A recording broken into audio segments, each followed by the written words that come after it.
السلام عليكم ورحمة الله وبركاته. الحمد لله والصلاة والسلام على رسول الله وعلى آله وصحبه ومن والاه.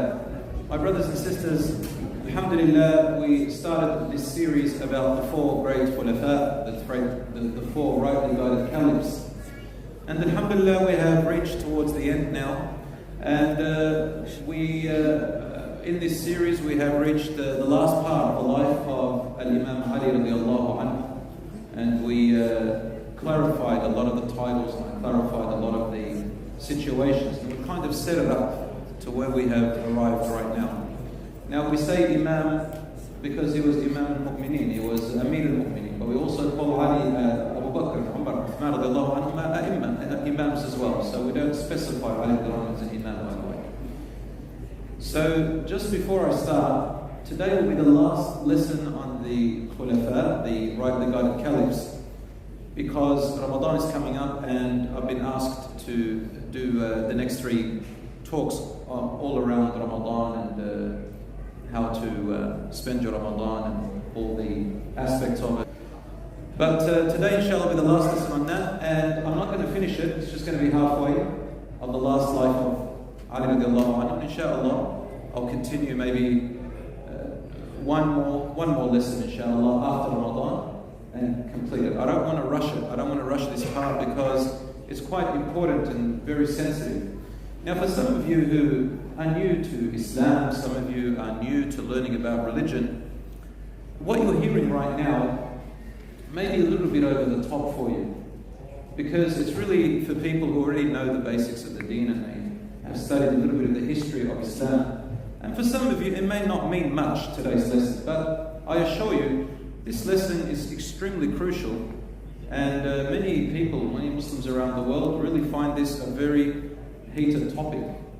And normally we don't talk about this topic, we don't talk about the controversies and the battles and the conflicts that happen between the companions. We don't like to talk about that because there's no need to talk about it if the situation didn't need. However, right now, there are so many people around the world who share information about it. Social media is swarmed and packed with everybody making a big deal about the story and the life of Ali radiallahu anhu. And in fact, it developed into different groups and groupings and sects and people who say terrible things about the companions.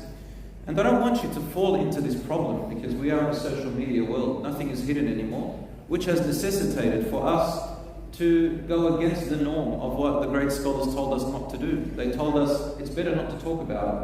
But because now we are forced to speak about this situation, we have to go back and clarify these conflicts between the Muslims. And I believe personally, and even the scholars who talked about it, we do still benefit from their conflicts. We try to understand the type of conflicts and the people who did fitna, people who make trouble between Muslims and between other people, so that we can understand when we fall into the same problem, to compare ourselves and say, oh my God, which part of those conflicts are we being part of? You can see their signs, you can see their characteristics, right? And it has happened. We have fanatical Muslims, extremist Muslims, Muslims who fight Muslims and believe that it's all in the name of God. And when you see the story and you look at the story of Ali radiallahu anhu and the fitna that was around him, you can really tell and kind of identify the type of character you shouldn't be like, the type of Muslim you shouldn't be. So I think it's still very valuable, inshallah.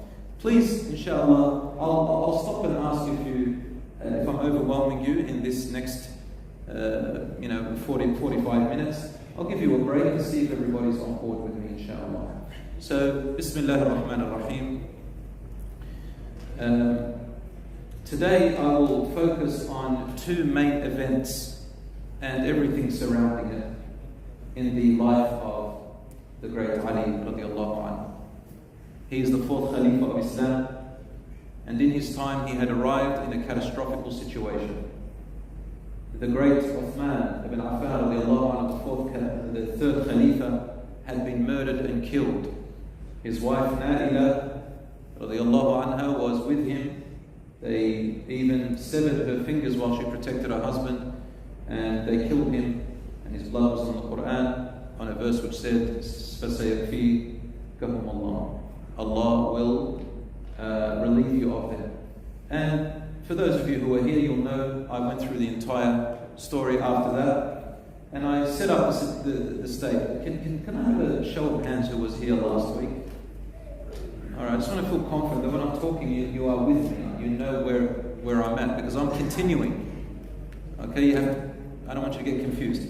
So the two events today I'm going to focus on, they are called the Battle of Al-Jamal and the Battle of Siffin.